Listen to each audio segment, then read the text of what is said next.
Hi, everyone. Welcome.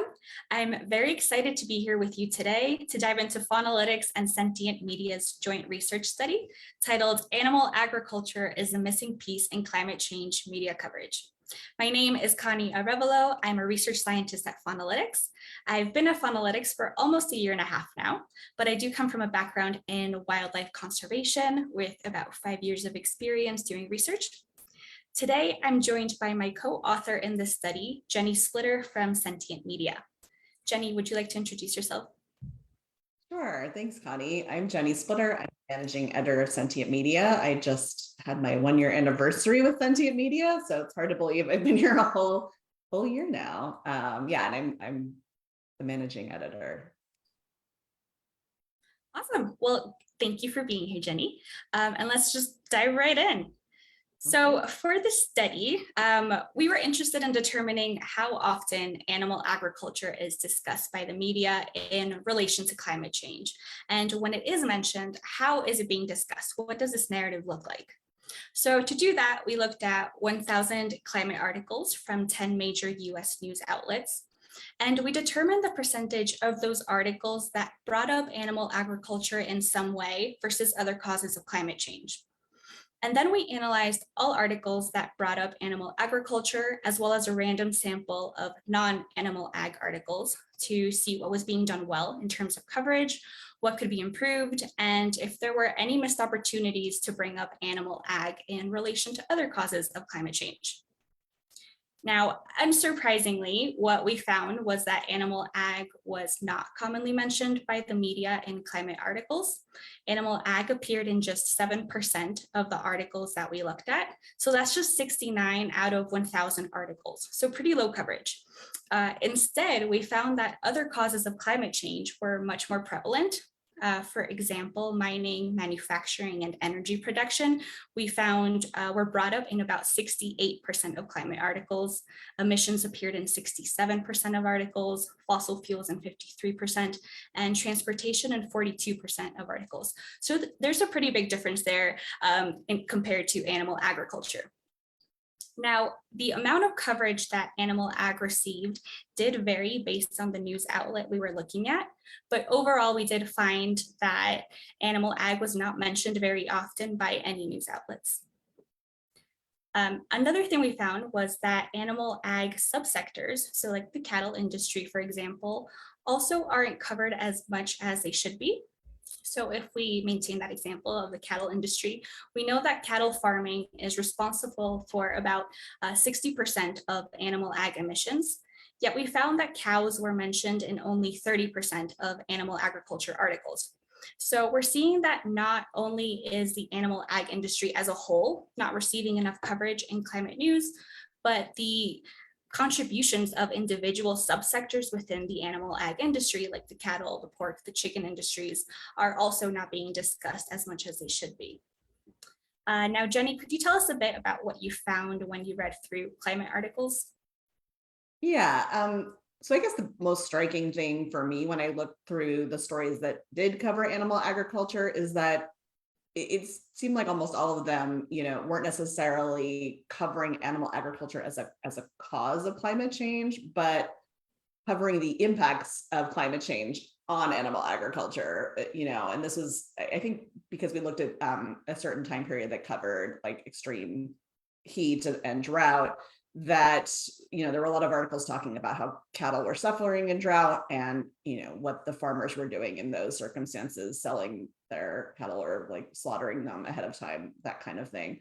But even that very small 7% number was actually in some ways like even smaller than that, because so many of those articles weren't actually even in an article about impact to animal ag, taking just a few sentences to say actually that not paradoxically, but just to make the point that eating beef actually is driving, emissions, or is part of what's driving emissions in the first place. Like there were very few articles that actually made that connection.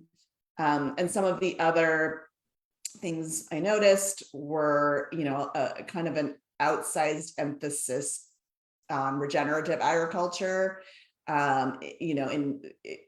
Regenerative agriculture has really like been trending, I think, especially among journalists kind of looking to have sort of a solution that they can cover. But, and I've covered it a few times as a freelance journalist. I was a freelance journalist before coming to Sentient Media, really focusing on climate and food. And it turns out that it's extremely hard to sequester carbon in agricultural soils. Essentially, there's just not a lot of evidence that regenerative agriculture is really going to move the needle very much on climate change. But it was hard to find articles that actually covered that accurately, or covered the nuance, or the debate and the soil science debate there. And then I guess the only other thing I would mention is, you still see I still found at least one article, I think, popping up with sort of eating local as a solution, even though transportation emissions, it's a little tricky because transportation itself is a big source. But when you look at food sector emissions, because of the efficiencies in the industry, basically transportation is, Our World in Data has a great graphic on this, but it's something like 6%, I think, whereas livestock is really driving, and land use change, deforestation, all that. That's really the big chunk of food sector emissions. And so eating local isn't really going to make, it's certainly not going to make as much of a difference as, say, like not commuting every day. It's just not like comparable. So those are just a few of the things. But then I guess just to mention that some did cover it well. And I don't know if you mentioned the LA Times, but that was one. And one thing they do is like kind of reference like, oh, this other outlet covered this story well. That does kind of help, I think, to help get good stories out there. And CNN had some really good coverage on the connection between animal ag and climate emissions. Definitely. Awesome. Thanks for that great recap, Jenny. I'm curious to hear what you found to be most surprising from this study. I mean, I think just, I guess I knew it would be low. Like, I didn't think there was going to be a lot of coverage, since I know as a freelancer, in a weird way, it was one of the things that helped me get a lot of assignments, because it's like, there aren't that many people covering this topic. Mm-hmm. So when an editor is thinking to themselves, oh, who can we reach out to? Like, I might have a higher chance than some other topic where there's a ton of people on the beat. But, so I was surprised that it was quite 7%, like it was lower than I was expecting. And even then, to also find within that there are all these missed opportunities, I think, just to connect sort of what we eat to climate change. I think that's just, even though I sort of had I knew about it, I know that it's something that's missing from the coverage. I think seeing doing the report or working on the report with you guys really helped kind of crystallize just what a pressing problem it is, and kind of bring it into relief, because it, rather than just sort of saying it's a problem, I kind of got a better understanding of oh, this is a problem in these particular ways, both the quality of coverage and the quantity of coverage. I don't know that it was crystallized in that way until we started working on this. What was surprising to you? Honestly, I think it was pretty similar to what you're saying. I wasn't expecting animal ag to be covered very often in climate articles, but I did think that when it did come up, it would be discussed to a greater extent than it really was. As you know, the articles that brought up animal agriculture were pretty scarce, and the ones that really discussed this relationship between climate change and animal agriculture and environmental degradation in depth were even more rare. So in the end, we were just looking at a handful of articles that really took the opportunity to dive into this topic. And that was pretty surprising to me. I guess I didn't expect it to be as low as it was. And also along those lines, I was surprised to see that certain causes of climate change, like residential causes, for example, so air conditioning and how we heat up our homes, things like that, came up more often than animal agriculture, despite the huge contributions that animal ag has on the environment and the climate. I guess I was expecting, or maybe hoping, that there would be a greater parallel between the significance of a contributor to climate change and the media coverage that it received. But alas, that's what we found. But yeah, let's move on to discussing some of the challenges that we faced. So no study comes without its challenges, and of course, this was no exception. From my end, I think the main challenges came pretty early on. For example, just trying to figure out the best way to get a good sample of climate articles from news outlets. So we did end up going with a method that allowed us to manually select the most relevant and the most recent articles. And this worked really well, but it was a pretty time-consuming thing to do. But I think the most significant challenge I faced was figuring out how to classify articles into the 10 themes that we created to represent the different known causes of climate change. So for those that haven't read the report yet, articles could fall into one or more of these 10 themes, depending on whether or not certain keywords appeared in an article. So for example, if an article had the words plane and CO2, then that article would be classified as having the transportation and emissions themes. But figuring out what those keywords were going to be was really tough. As you know, Jenny, you took part in this process of trying to figure out what those were going to be. And I ended up running a series of accuracy checks after all the articles were classified into these themes, where I would just review a bunch of randomly selected articles to make sure that they were discussing the topics that they were supposed to be discussing and not discussing the topics that they weren't supposed to be discussing. And so I just ran this process so many times. So it was pretty tedious, but it ended up working really well. And I feel really confident in the way that we ended up classifying the articles. But it definitely did pose a challenge at the time. Yeah, what about you, Jenny? What did you find challenging? Yeah, I mean, it's interesting. I learned a lot just like hearing from you going through that, because I'm not like, I don't, I'm not a data scientist. So I'm sort of like, oh, I was learning if we do, if there's a next time for us, like what exactly, what are the things you have to think about ahead of time.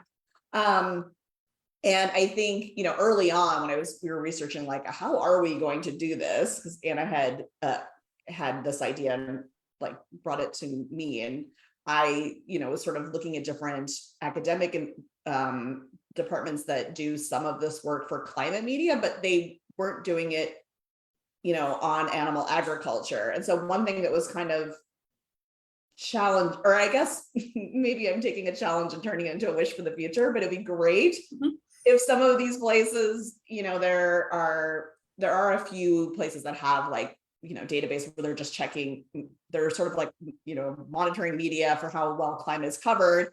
And much like climate media in general, they maybe are not paying attention to animal agriculture, and I would like them to. So yeah, I mean, in fact, maybe that's a note to myself to go back, and those people I spoke with like way months ago before we decided to work with you guys, that like, I should say, hey, this report's out. Do you want to start looking at these terms too? Because yeah, it feels like, as is often the case with climate science, climate stuff, sometimes it's like the climate people are here, the food people are here, and Exactly. instead of just like bringing them together. So I think that's an ongoing challenge.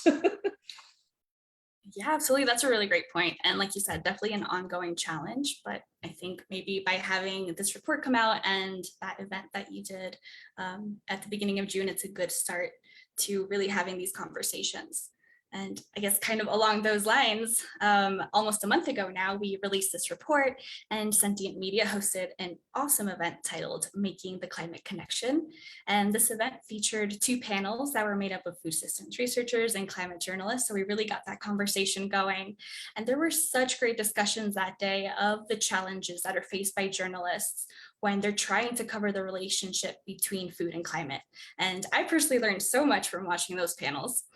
As someone who isn't a journalist, but understands the connection between animal ag and climate change, it's easy for me to point out that the media isn't covering this topic enough, but I hadn't realized the many things that influence how much coverage this topic can really get.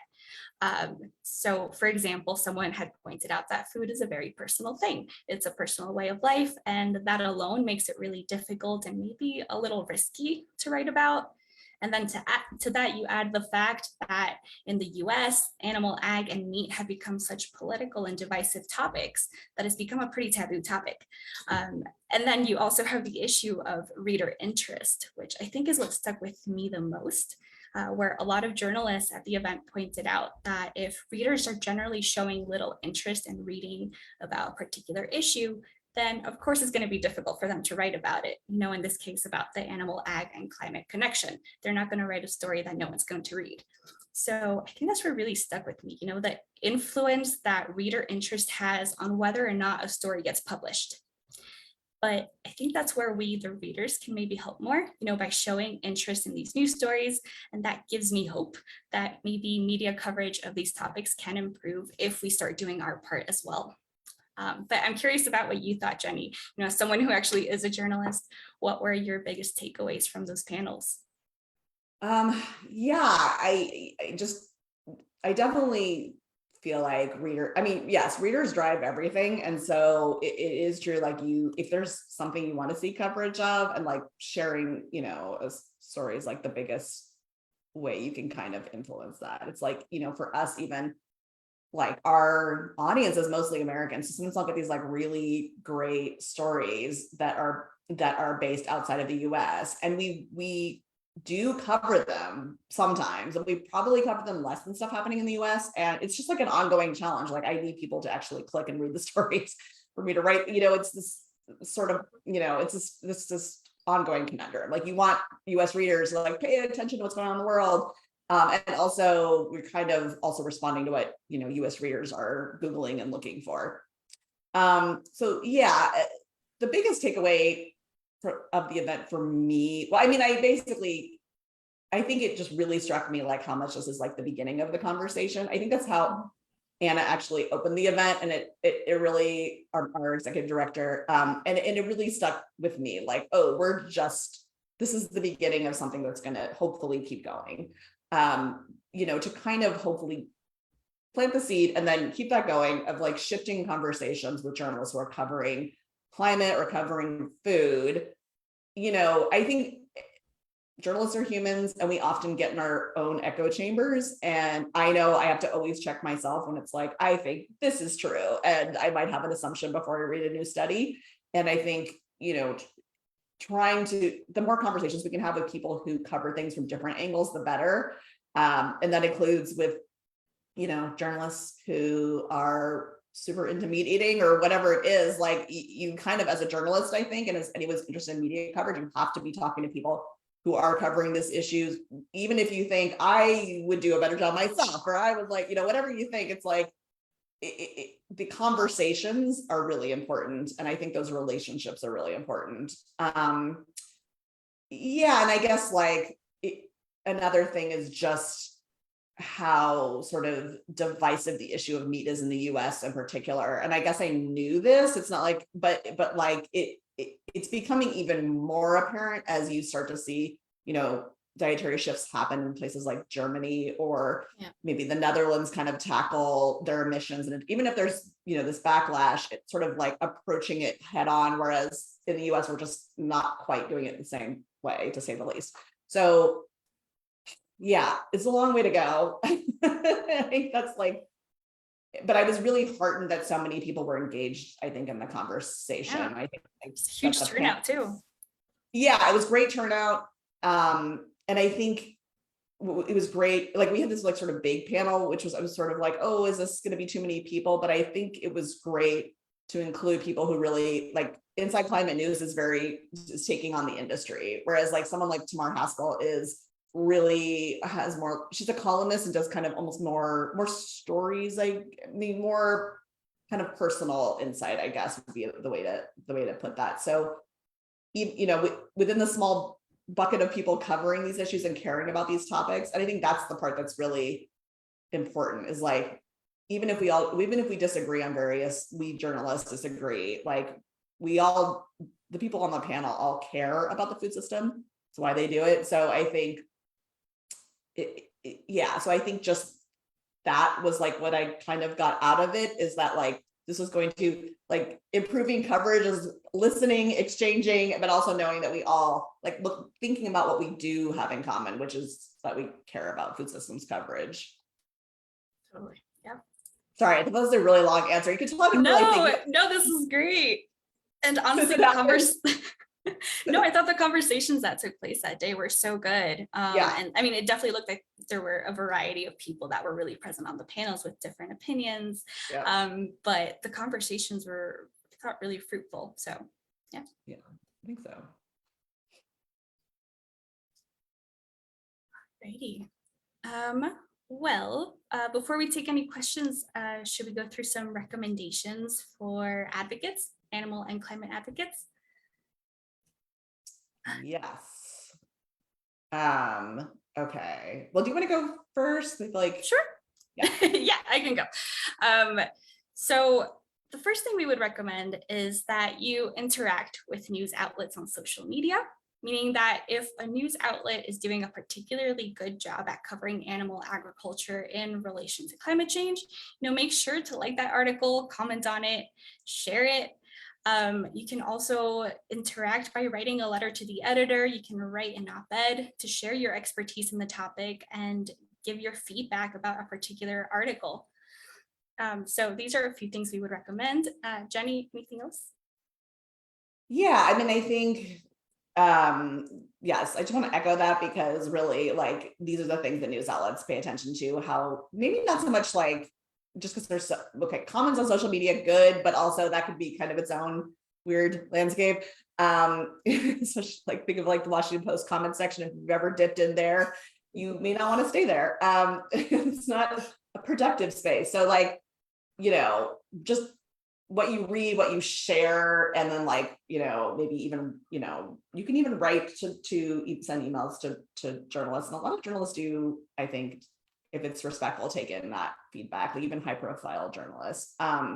Think, writing a letter to the editors, great. And like I started out writing op-eds. So just to make a note that is something anyone can do. And there's even actually like an op-ed project. There's something called the op-ed project that can help people write op-eds. And yeah, I guess my other thing would be that I think media literacy is really important. I think it takes, sometimes there's a tendency, I think, if you really want to influence media, it helps if you also really pay attention to media, let's just say. Like there's often people who are like, will send an email like, you should do this. And it's like, right, but you don't really understand how media works. And so I guess like,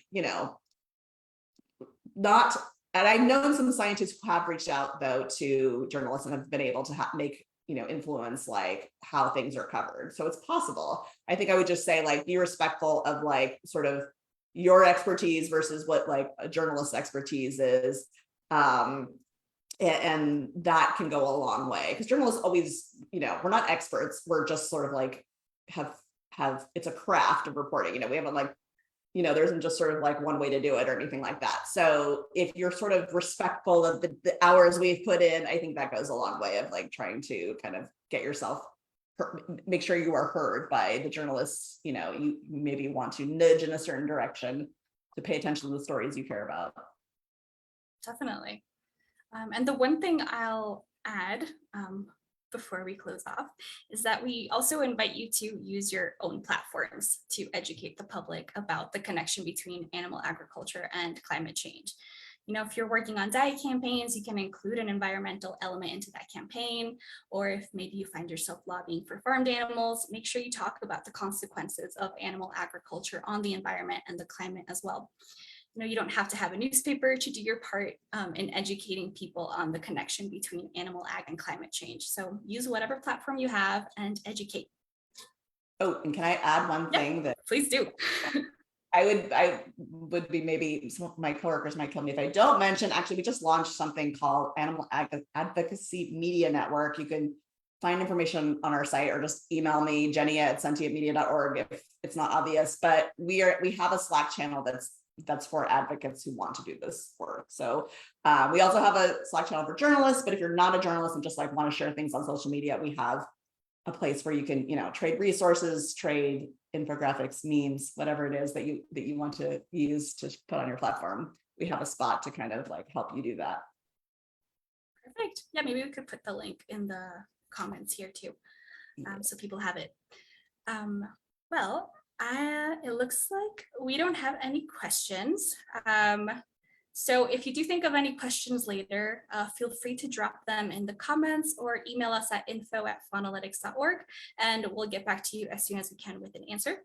Now, do bear in mind that what Jenny and I covered today are just highlights of what we found, so be sure to check the full report on our website, and you'll find a link to the report in the comments. So Jenny, thank you again for joining me today, and thank you to everyone who tuned in. Thanks for having me. It was fun. Of course. Until next time.